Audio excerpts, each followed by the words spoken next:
Halo, terima kasih sudah klik video ini dan selamat datang di Jumanto Channel.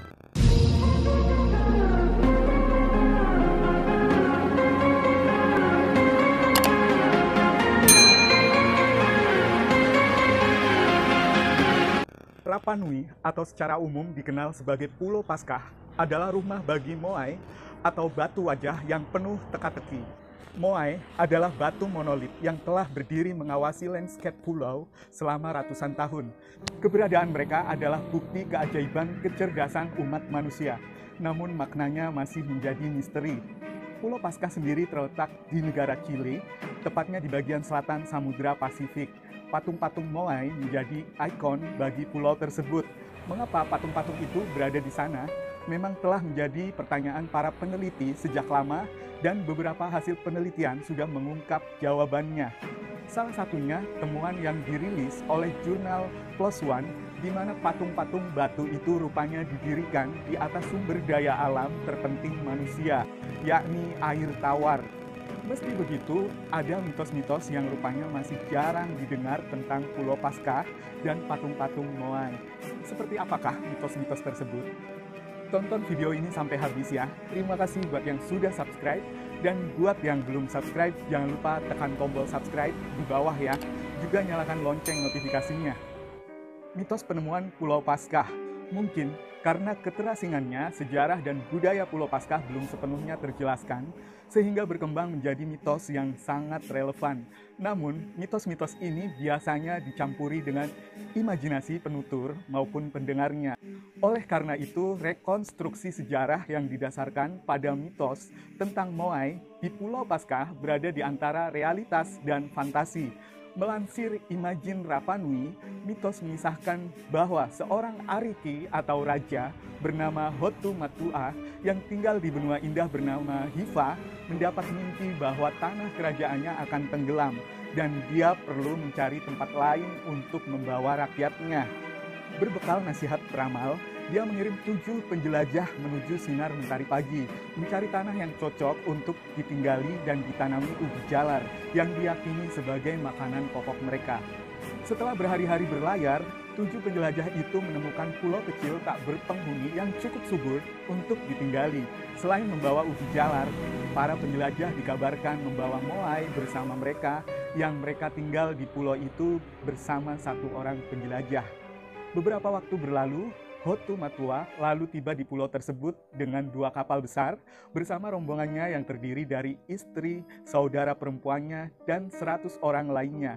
Sejak saat itu, pulau yang mereka temukan diberi nama Tepito Ote Henua atau bermakna pusarnya dunia.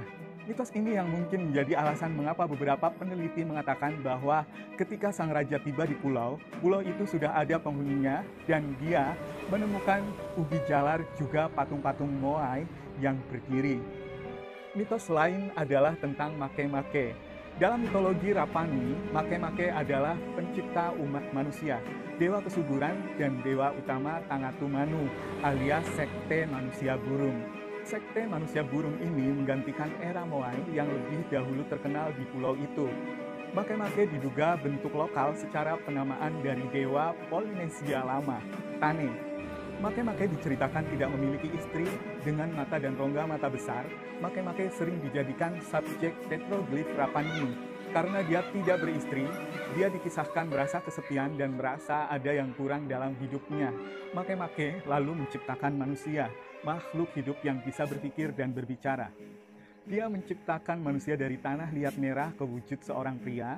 Namun, manusia pertama yang dia ciptakan itu merasa kesepian. Makemake lalu menidurkan manusia itu dan dari tulang rusuk manusia itu, Makemake menciptakan manusia lain berkelamin wanita. Mitos patung Moai tulang rusuk yang jadi pengusir roh jahat. Mitos mengatakan bahwa pada suatu hari, anak tertua Raja Hotu Matua, Tu'u Ko'ihu, sedang berjalan-jalan di tengah malam.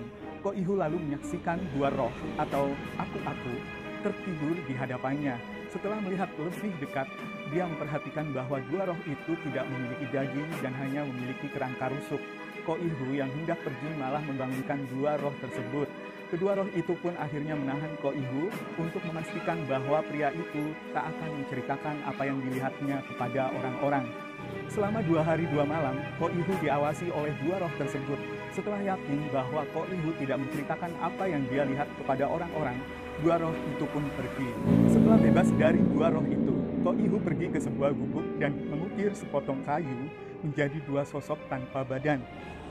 Hanya kerangka rusuk yang terinspirasi dari aku-aku yang dilihatnya. Dengan kayu yang dipahatnya itu, Ko Ihu memang tidak menceritakan secara verbal apa yang telah dilihatnya, namun dia telah menyampaikan secara visual apa yang dia temui. Dalam tradisi Rapa Nui, patung yang dibuat Ko Ihu itu bernama Kafa Kafa Moai atau patung dengan tulang rusuk. Patung yang diukir seperti itu biasanya digantung di bagian dalam pintu masuk rumah mereka untuk mengusir roh jahat. Terima kasih sudah menonton video ini. Bantu channel ini supaya berkembang dengan cara subscribe, like, dan nyalakan lonceng notifikasinya. Juga berikan komentar sebagai bentuk support ke Jumanto Channel supaya dapat menghadirkan video yang lebih baik lagi. Atau kalau mau request cerita atau ngebahas apa gitu, silahkan tulis di kolom komentar ya. Sampai jumpa di video selanjutnya.